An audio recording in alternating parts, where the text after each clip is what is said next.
A few months into this, my mom asked, "Jacob, what does your budget look like?" And I responded, "My what?" I told her I didn't need to budget because 60% of my income went to gas and car insurance, because it was only $500, and the rest, I just did whatever I wanted with. I didn't understand the point of budgeting when I was making so little that it all disappeared so fast.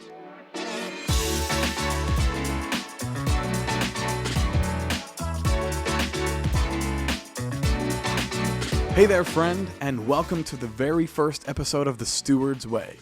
I'm so glad you're here. My name is Jacob, and I'm a 24-year-old just trying to figure out life, navigate finances, and honor God with what I've been given. This podcast is all about learning how to manage money wisely. My mission is to give people the confidence to walk into their financial lives with hope and joy, knowing that where they are is not where they have to stay, and that where they're going is worth all the work they put in, even when it doesn't feel like there's much to work with.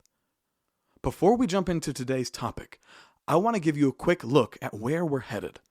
The first 5 episodes of The Steward's Way are all about building a strong foundation, because just like in our Christian walk, we need a foundation built on Jesus, and our financial walk, we need a foundation built on knowledge. So we're going to be focusing on the basics: biblical wisdom, mindset shifts, and practical steps. Because before we talk investing, debt snowballs, or retirement strategies, we need a firm place to stand.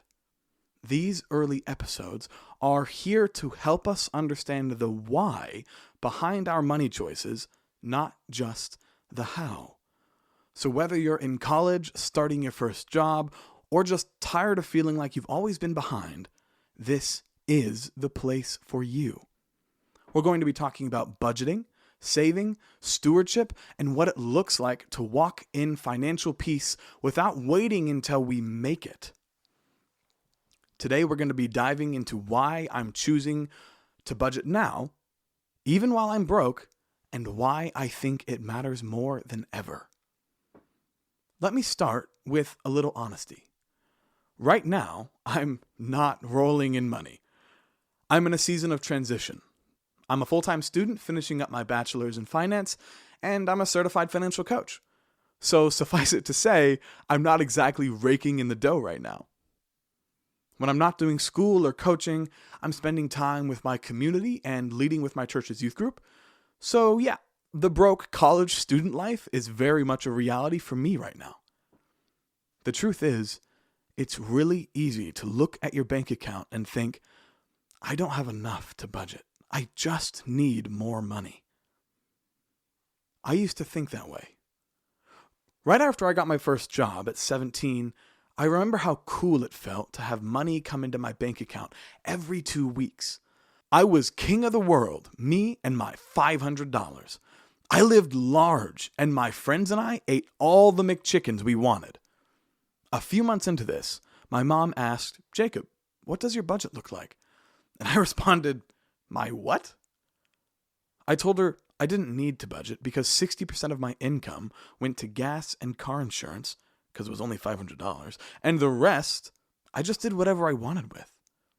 I didn't understand the point of budgeting when I was making so little that it all disappeared so fast. But here's what I've realized. If I can't manage $500 well, what makes me think I'll suddenly get better when I'm making $5,000? Budgeting isn't just for people with money. It's how you build the character to handle money wisely when it does come. So, why am I choosing to budget now, even when I don't have much? I wish I could say a lot has changed since I was 17, living large with McChickens, but it hasn't. Well, some things have changed. I pay a lot more for than just car insurance and gas now. So why budget when everything I have leaves as soon as I get it? Budgeting is one of the many ways we can be good stewards of what God has given us. In Luke 16:10-11, Jesus said, "Whoever can be trusted with very little can also be trusted with much. And whoever is dishonest with very little will also be dishonest with much. So, if you have not been trustworthy in handling worldly wealth, who will trust you with true riches?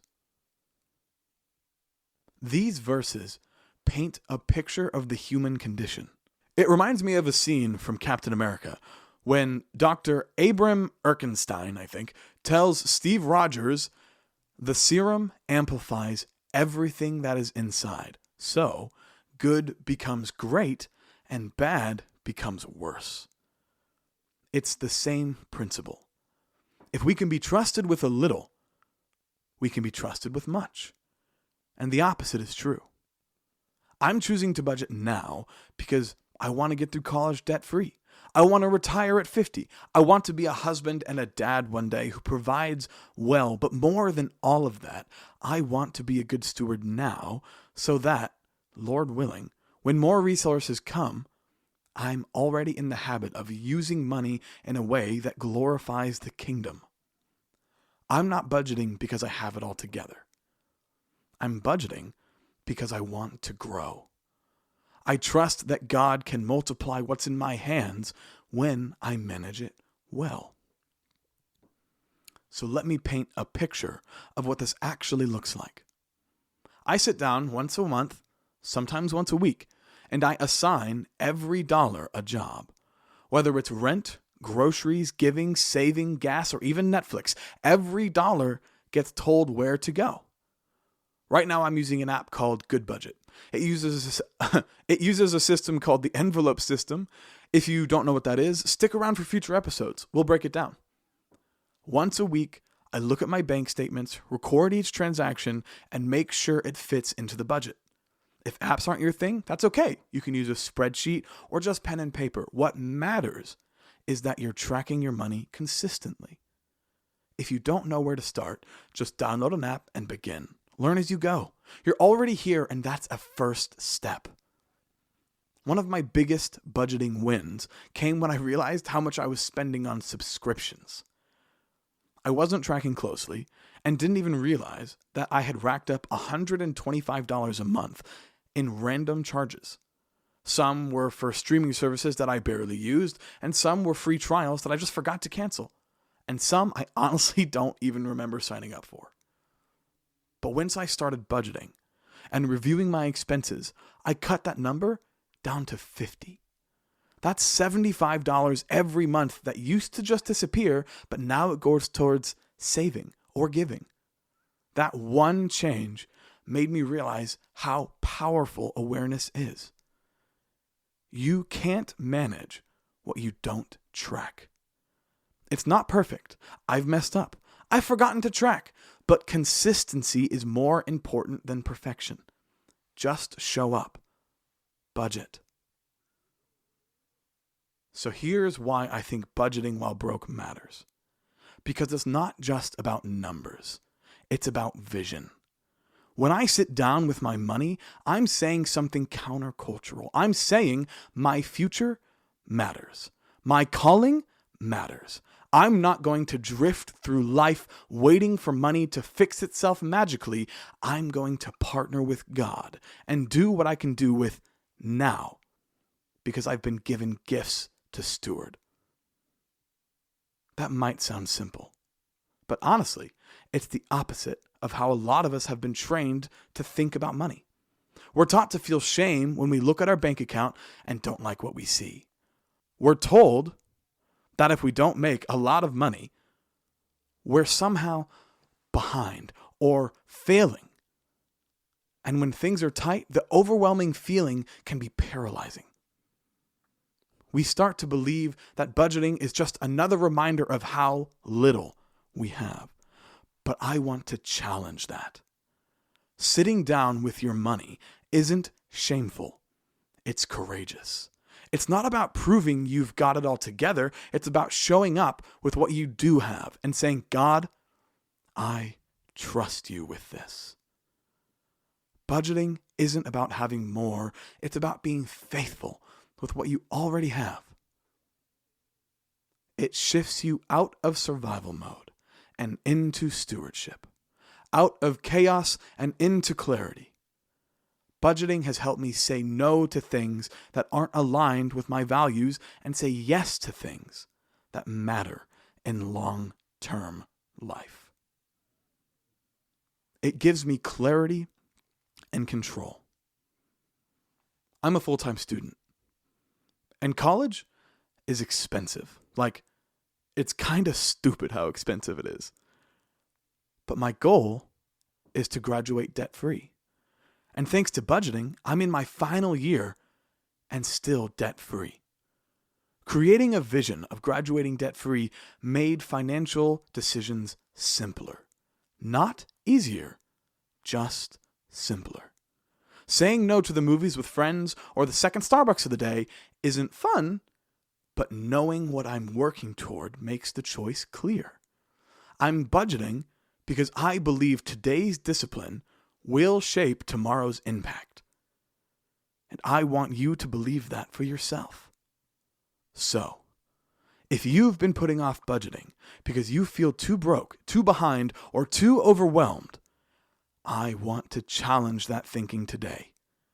Don't wait for things to feel better or for more money to show up before you start. Shame says, you messed this up, why bother? Scarcity says, you'll never have enough anyway. And being overwhelmed says, it's too complicated to even try. But stewardship says something different. It says, start where you are. Show up. Trust God to do something with your faithfulness. You don't have to be perfect. You just have to be willing. So here's your action step. Look at your income this week, whatever it is, and give every dollar a job. Write it down. Pray over it.